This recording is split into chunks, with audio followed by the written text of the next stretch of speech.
Hi there, it's Josh back with another installment of the Half Marathon Training Diary. This is week two, 21 weeks left until the Rock and Roll Savannah Half Marathon. It's my first half marathon, and thought we'd just record the training stuff. So last week, I told you I had an allergy attack on Saturday. Bad response to some fire ant bites, so it took me a while to get back. So we extended this week out, these shorter runs. We're going to do another week next week. But Tuesday and Thursday were a little hard to come back, but I got my full 4 miles on Saturday and 3 miles on Sunday, and we're doing better. Um, just a little farther this week, 12.28 miles. Last week it was 12.14, so just a little bit further, about 5 more minutes on the road. Um, Hot this week. It's going to be hot again over the next week. Um, so I'm messing with my running times a little bit. My Sunday night run, I went closer to 8:30. Normally on Sundays I've been going about 7 o'clock, but it was still 95 degrees at 7 o'clock. Today I want to talk a little bit about the tools I'm using. First, to measure distance and time, I'm using Runkeeper, like a lot of people. It's a free app. They do have an elite upgrade, but I don't know anybody who's using it. So the links will be over on joshshear.com/category/running. You can friend me on Runkeeper if you want. All these tools actually are on Runkeeper. My refuel is ShotBlocks.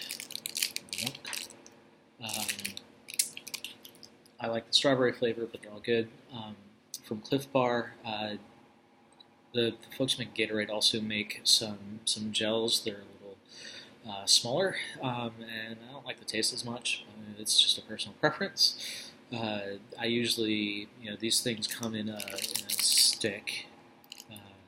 Not very convenient to open with sweaty hands. So normally, what I'll do is I'll open the package before I leave, and often I'll even stick them in a sandwich bag or something, and just grab as I need, or before I need when I feel that I'm going to need it.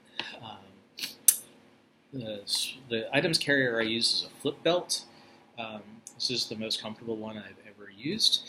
It has these little holes. You slide stuff in it, and then you flip it so that everything that's in there is against your body.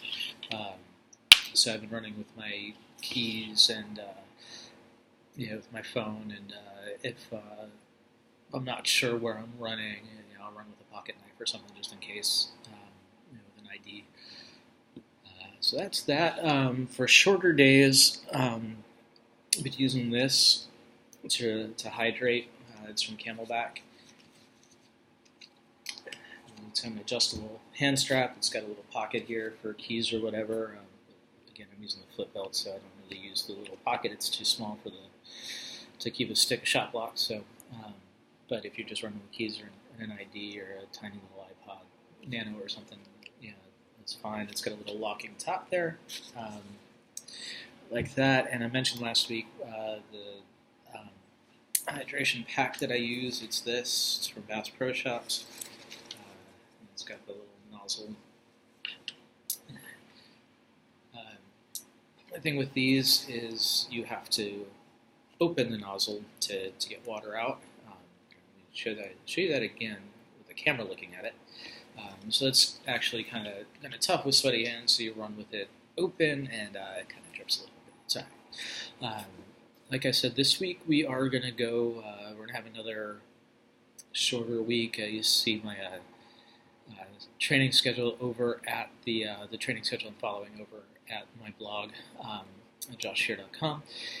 It's a 20-week schedule, and I took 23 weeks to do it. It gives me a little bit of flexibility. It's going to let me add another week on the beginning, especially after having that allergic reaction and get my cardio back. And then it'll also give me a chance to hit that 13.1 miles a couple of weeks before the race, so that I know I've done it, or that I've gotten a little closer than 12, because that's the previous. It's been going. It goes up a week, or it goes up a mile a week. So yeah, that's about where I'm at. I'd love to hear if you are doing your own race, or if you're doing the Rock and Roll Savannah, if you're doing the half, get in touch. Let's see how our training's going through these hot summers, and yeah, we'll talk to you next week.